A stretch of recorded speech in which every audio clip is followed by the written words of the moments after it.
Sometimes the stars align and the horseshoe is hanging just the right way up. For a middle-aged guy with a full-time job and an active family life, getting a 4-day weekend to yourself is an opportunity to clear your head, shake off the responsibilities of life in the city, and go get lost.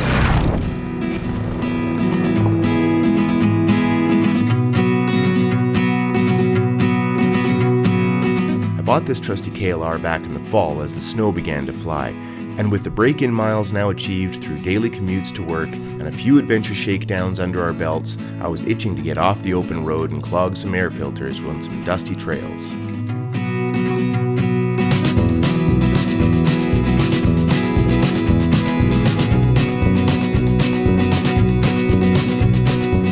I'd be taking the next 4 days to venture into southwest Saskatchewan via the Trans-Canada Adventure Trail, or TCAT. Canal roads, Texas gates, turkey trails, and grasslands would take me through the next 1,397 kilometers, or over 868 miles.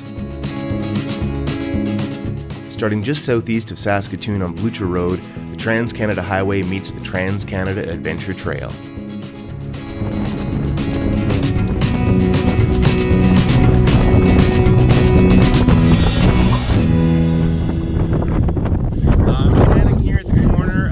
Highway 16, the Trans-Canada Highway, and the entrance to the Trans-Canada Adventure Trail, or the TCAT. So I'm going to be taking the TCAT route, the Adventure Trail route, down south from Saskatoon, and we're going to be heading past some Gardner Dam and Great Sand Hills, down into Cypress Hills, so go see a bunch of beautiful sights. Staying tonight at Sask Landing. After that, I'm not really sure where we're staying, but we'll see. We'll see if we can find some places. So come on along. We're going to have a good weekend. Okay, so this is our first canal road, and the canal roads are little irrigation things for farming around here. So they collect rainwater and they store little drainage ditches. There we go, across the Texas gate.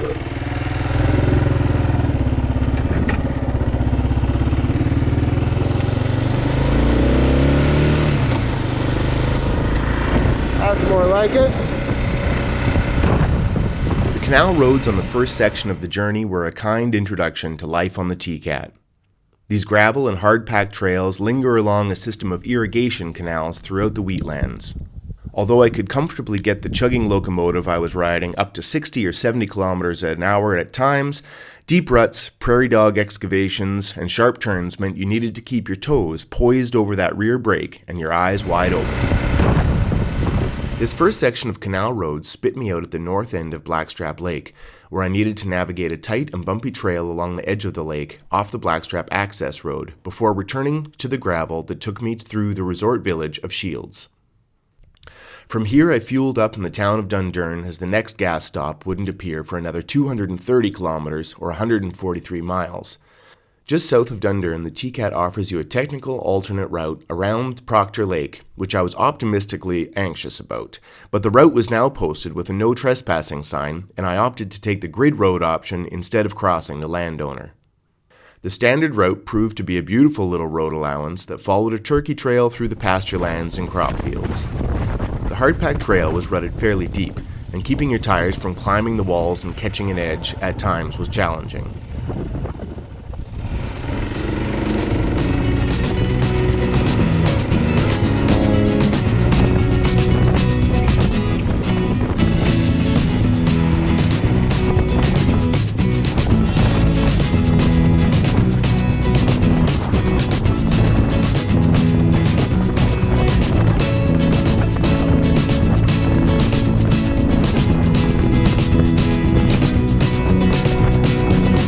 Surprising terrain change would also give me my first slap upside the head.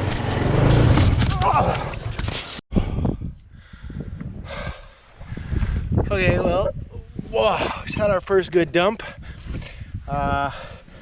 This trail has turned to heavy sand like this, and we just slid down a little, so we're all good, but could be slow going for a bit. It's I don't know what the heat is at the moment, but They're expecting there's a heat warning out for this area right now. It's expected to get up to 35 degrees Celsius today. I'll put whatever that is in Fahrenheit up here, but so it's hot today for sure. So struggling with the bike in the sand is not what I want to be doing. So I think I'll take it easy and try and get through this without another spill, because I don't need that. Haven't lost my water yet, so that's a good thing. And keep on down this way and see where we get.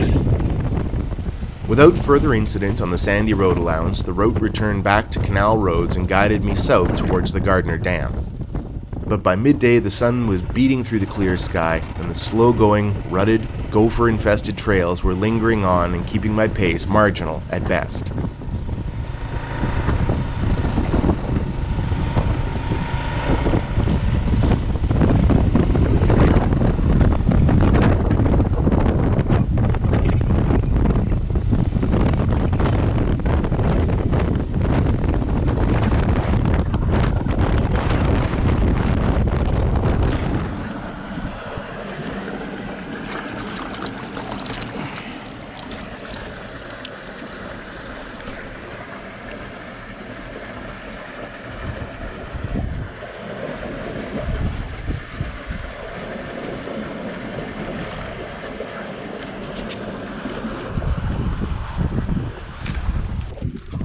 Well, it's past noon now, and I'm getting a little hungry, so I thought I'd stop.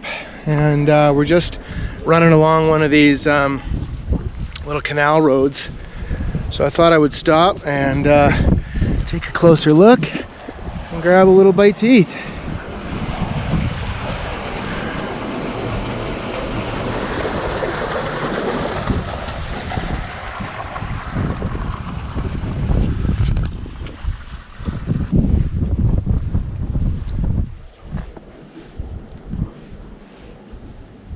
So it's likely also a good time to figure out if I actually still going the right way.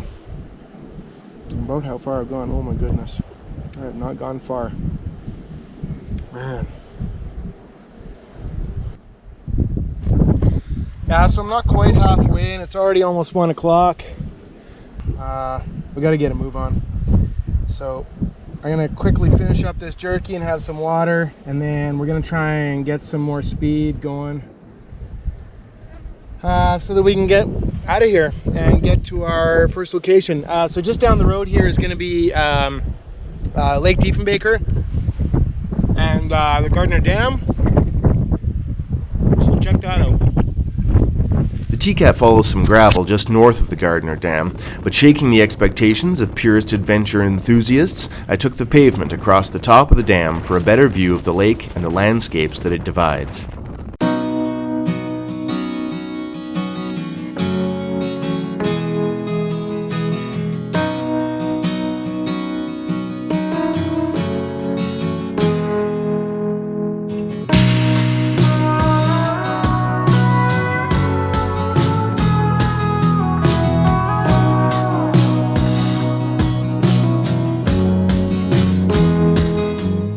It was well past noon, and I was beginning to realize my KLR and I were not keeping up with the expected schedule I had started with.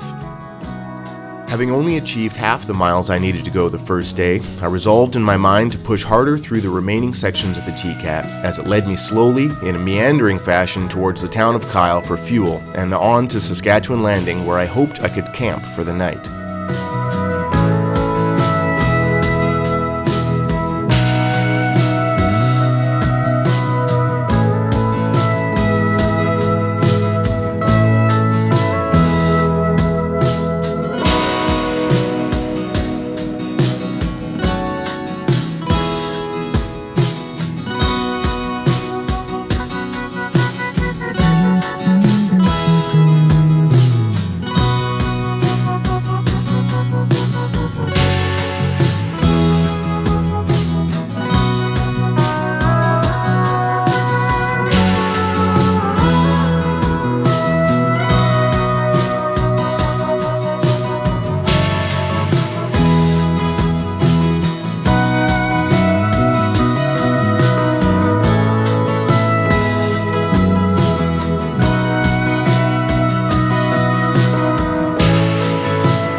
With some of the most beautiful little prairie crossings I'd come across, there were lots of little hidden gems to put a smile on my face. The terrain changed from canal roads to road allowances to gated pasture lands. It seemed to go on forever, and the heat raged on, and my arms began to burn, and my brains were shaken to jelly. Woo! Yeah!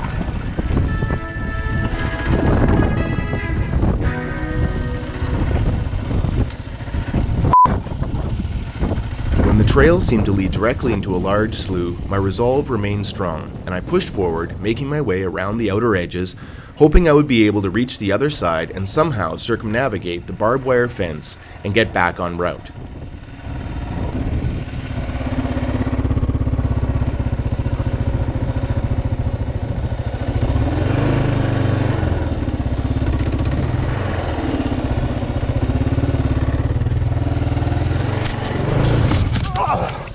Well, there's the second time down.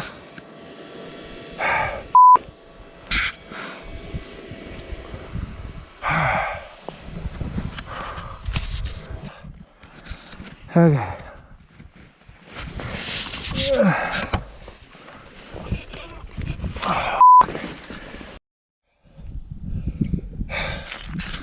I gotta get better at picking bikes up when they're loaded down.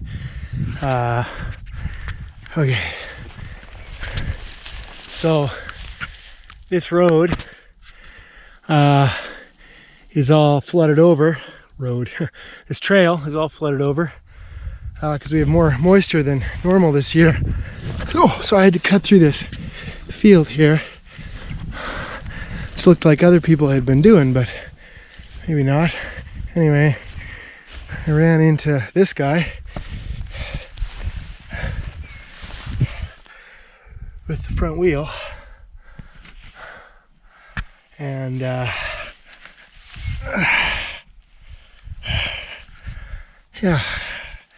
that's what put me down. So, see if we can get through the rest of the day with no more incidents, because I am exhausted. The route turned west again and treated me to a spectacular open range of community pastures. These rolling hills offered hard-packed surfaces and views for hundreds of miles in every direction.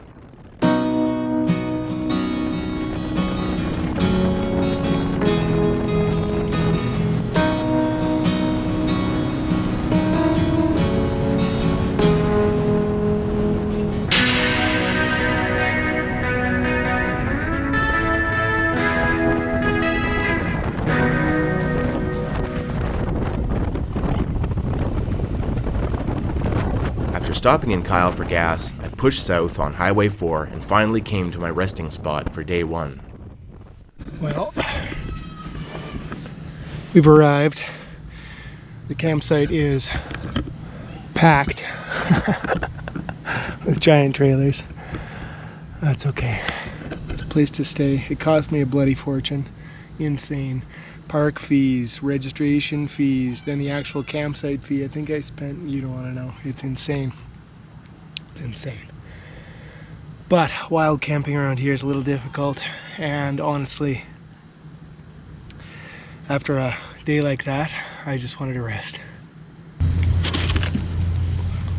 So it's a little different than last time I was in Sask Landing for a bike trip. Buddy and I drove down on our old vintage Harleys that we had built, and spent the night, and it must have been out of season. I can't remember what time of year it was, but there was nobody here. We literally had the entire place to ourselves, and now this was literally the last campsite they had, so it's a little different. But that's okay. It'll be a place to put up a tent tonight, and a place to have a fire.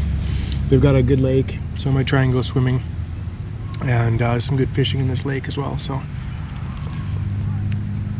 gonna try a couple of casts later. Yeah, good day today. Highlights: the canal roads were absolutely gorgeous. I had no idea how much canal road there was, how many canal roads there even were in Saskatchewan. So really cool to see that and to ride them. Saw a million red-tailed hawks today, some other big hawks, maybe eagle. A bunch of mule deer. Lots of mule deer. Actually, when I dumped my bike the first time in the sand, there was a mule deer right behind me who kept going huffing at me. He must have had some young ones right nearby in the trees or something. But yeah, good day, really good day. So tomorrow the riding does get even more exciting. I think as we make our way through the Great Sandhills and past the Great Sandhills, and then we will ride back down to, or not ride back down, but ride down to Cypress Hills Provincial Park, and we'll do a bunch of riding through there. Tomorrow night I'm not sure where I'm actually going to stay, so that's a little concerning because there's 0 campsites available. Everything's booked. It's the August long weekend, so surprise, surprise. So we'll have to see. Yeah, so we'll play it by ear tomorrow. I'd like to get an early start and get a bunch of miles in so that I can get wherever we're going a little bit early, and try and suss out my campsite at some point before it gets dark. So yeah, so we may jump on and off the TCAT trail tomorrow a little bit, and opt for some highway miles just to pick up some time. I did get a gloriously refreshing swim in a packed beach of long weekenders and came back to the site to finish setting up camp. With 0% chance of rain that night, I was able to leave the fly off the tent and enjoy some evening air and a view of the Milky Way.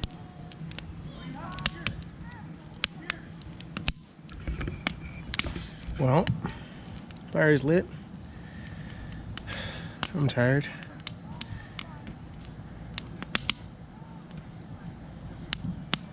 I think we'll sit here for a little bit and finish a beer and then hit the hay early, but it's going to be a little difficult because the sounds of nature and grandfathers yelling at children on the street here are going to be hard to ignore, but that's okay.